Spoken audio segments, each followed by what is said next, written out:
I shall make a few observations and comments, and my colleague, Ms. Supriya Srinath, will add more observations. I have already tweeted that I am happy that the Honorable Finance Minister had an opportunity to read the Congress Manifesto after the Lok Sabha 2024 elections.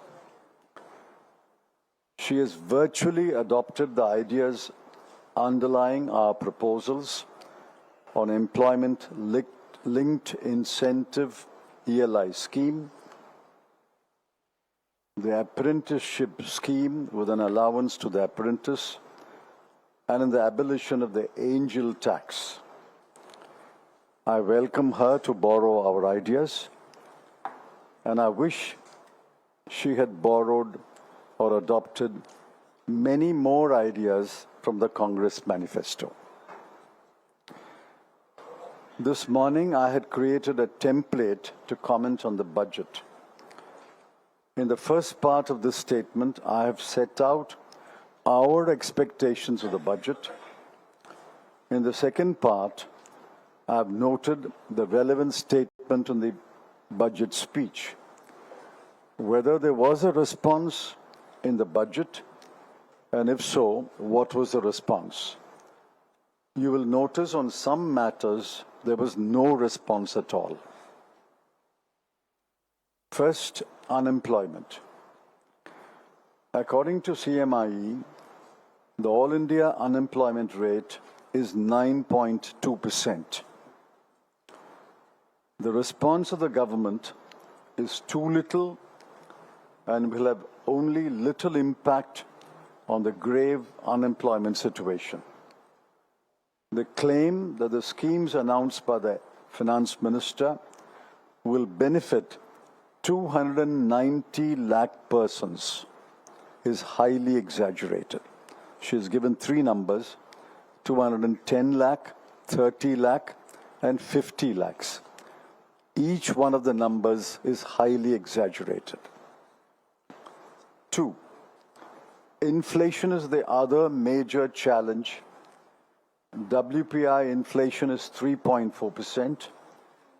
CPI inflation is 5.1%.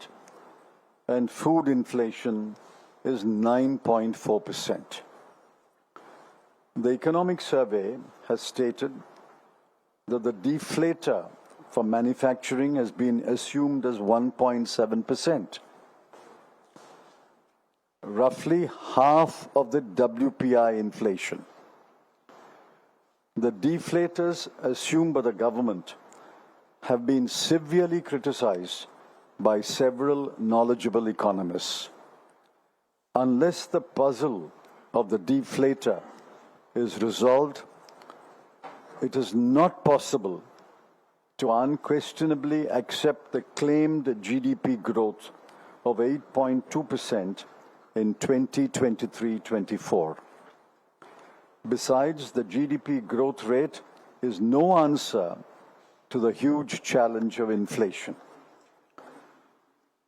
The Economic Survey dismissed the issue of inflation in a few short sentences. The FM dismissed it in 10 words. The Finance Minister's dismissed inflation in 10 words in paragraph 3 of her speech. We deplore the casual attitude of the government, and nothing in the budget speech gives us the confidence that the government will seriously tackle the issue of inflation. Education is widespread but of poor quality. Nearly one half of the children are unable to read or write a simple text in any language and are numerically challenged. They are not fit for any skilled job. The central government must drive and help the states address these fundamental problems. The other issue concerning education is NEET and the scandal-ridden National Testing Agency. Several states have demanded that NEET should be scrapped and the states should be free to adopt their own methods of selecting candidates to various courses in medical education. The budget has no response. I did not hear the finance minister refer to school education. Yet the government is stubbornly clinging to NEET. You will recall, NEET is an examination at the end of school education. Interestingly, against the BE of rupees 1,16,470 crore on education, the government spent only rupees 1,08,878 crore. 4. Health care is better but not sufficient. Public health care is growing quantitatively but not in quality. Out-of-pocket expenditure is still about 47% of total health expenditure. There is a grave shortage of doctors, nurses, medical technicians, and diagnostic equipment and machines. The central government's expenditure on health care has declined to 0.28% as a proportion of GDP and to 1.9% as a proportion of total expenditure until the last year. The budget speech, there is no response. I did not hear the finance minister speak about the grave deficiencies in public health care.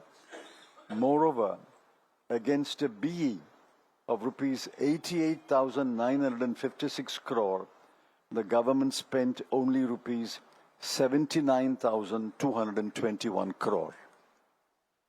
5. Wages have stagnated in the last 6 years after adjusting for inflation. Between 2017-18 and 2022-23, the average monthly earnings of workers were self-employed worker, rupees 12,800 per month. Casual or daily labor, rupees 7,400 per month. And regular wage labor, rupees 19,750 per month. We demand that the minimum wage should be fixed at rupees 400 per day for every kind of employment. While some relief has been given to the tax-paying citizen in the 0 to 20% tax bracket, no relief, I repeat, no relief at all has been given to the poorer sections of the people, especially those who are non-tax-paying wage laborers and casual daily laborers. The government seems to be blissfully ignorant of its own statistics that wages have stagnated in the last 6 years while inflation is raging and such workers are not paid a decent minimum wage. 6. Farmers are mobilizing to protest. One of their demands is that the MSP announced for an agricultural produce must be backed by a legal guarantee. The Congress had in its manifesto promised to provide such a guarantee. No response in the budget speech. Let's wait to hear from the farmers. 7. Owing to massive unemployment, many students who had availed of educational loans have defaulted in payment of interest and or repayment of the principal.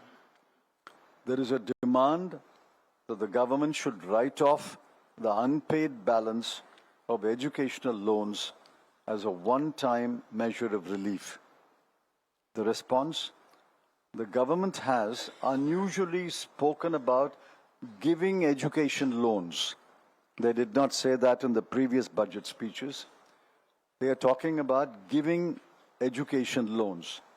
But what about the huge burden of unpaid education loans?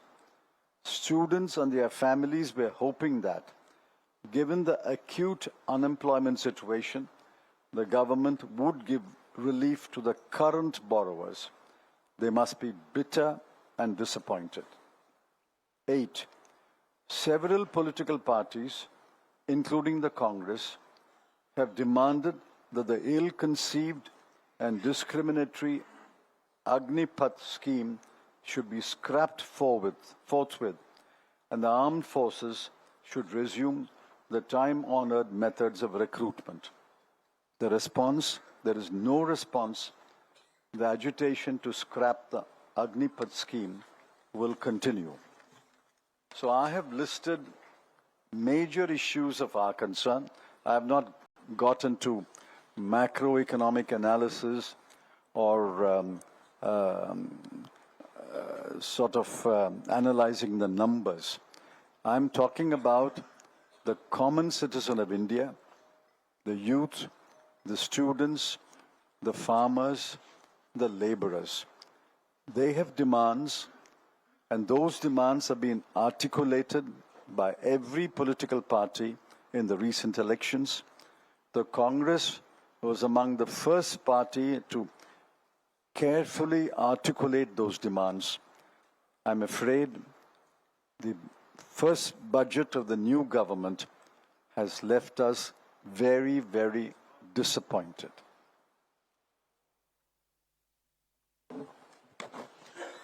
आपका बहुत धन्यवाद श्री चिदम्बरम जी। जो उन्होंने अंग्रेजी में कहा है, मैं मोटे तौर पर उसका हिंदी अनुवाद आपके सामने प्रस्तुत करना चाहती हूं।